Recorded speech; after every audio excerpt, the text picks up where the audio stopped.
Chicle.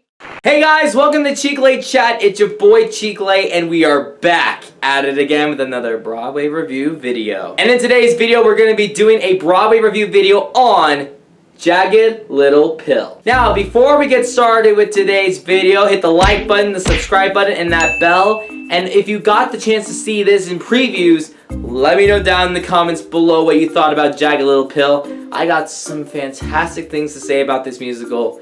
And with that being said, guys, let's go. Jagged Little Pill is obviously based off of the album Jagged Little Pill, Alanis Morissette. Obviously, a fantastic artist. I remember when I was little, I listened to some of the songs on the radio.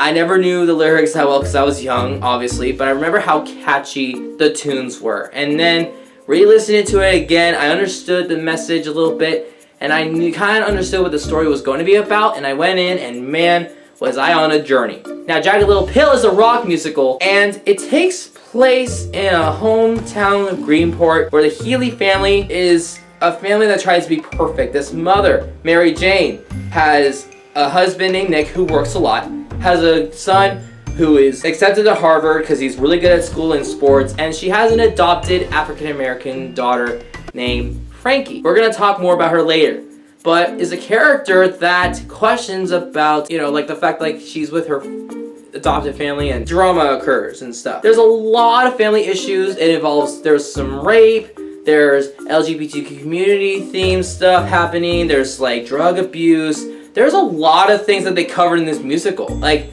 it's so dark, but don't be worried. There's a happy ending. Let's talk about the cast. I feel like we need to talk about the cast right now. Starting off with Elizabeth Stanley, who plays Mary Jane Healy. She's the main character of the show, and she was just phenomenal. She is this person who wants to be the perfect mom. She thinks she's the perfect mom, the perfect wife, perfect at everything. She's better than everybody. But it's so intriguing to watch her just crumble slowly throughout the process, and it just kind of shows her change of character. That's all I'm gonna say. Elizabeth Stanley's performance, there's no words to explain but wow. Then we have Steve Healy, played by Sean Allen Krill, and he plays MJ's husband. He's a hardworking man. He got a good job. I forgot where at. Apparently they go through like couples therapy because the fact that they're just so far away from each other, and all that he ever wants is to, show that he loves his wife a lot, even though she thinks that he's not around much. But, you could tell that he really works hard, and that he provides for the family, and that he's very caring of others. And he's just, like his singing was phenomenal. I love his singing. Like, he was just great. His acting was probably the highlight. Like, he's a fantastic performer. Nick Healy, played by Derek Klena. He is this high school senior who got accepted to Harvard, and he's like a straight A student. He did good on testing. He is on the swim team. He's doing good on sports. He's fit, popular. However, there's a lot of things outside of school that he questions about himself. There's some self-awareness and some things that he goes through, and it's really interesting. And he doesn't know what's right or wrong, and he wants some time to figure out himself. I thought the character development and the self-awareness was just well done. I thought it was just genius. I thought it was great. Then we have Frankie Healy, played by Celia Rose Gooding. She is the daughter who was adopted by the Healy family, and she still feels like she's left out in the bubble. And she has a lesbian girlfriend. She deals with a lot of conflicts with the family, especially with her mother. She has a lot of relationship issues, and also just like goes through so much with, everything else, which I'm not going to spoil. I want to tell you more about this musical, but I'm trying so hard to not spoil it.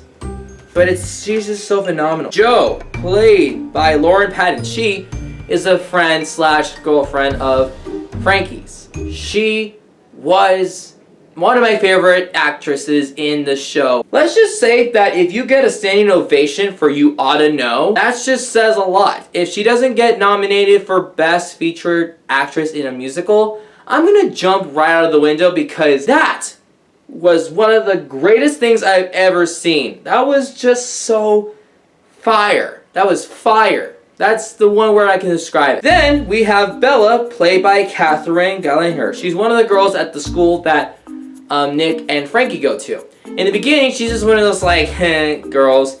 And then there's an important thing where there's a party scene, and apparently there was a moment of rape. And after the rape scene, she completely turns blank.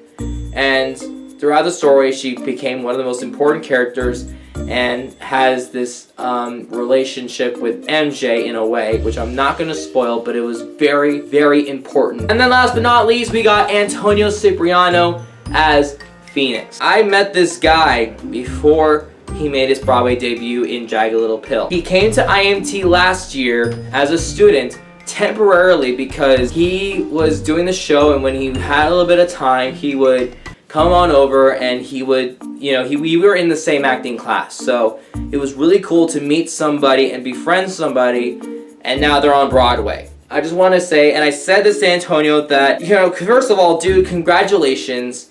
And second of all, that was just an amazing performance. Not only that he plays a great character, when he's not Phoenix, he's part of the ensemble, and he has some killer dance moves. I thought he stood out aside from like the soloists, which I'm gonna get to later with the choreography and stuff. So that's the main cast of the show. Ensemble was on fire.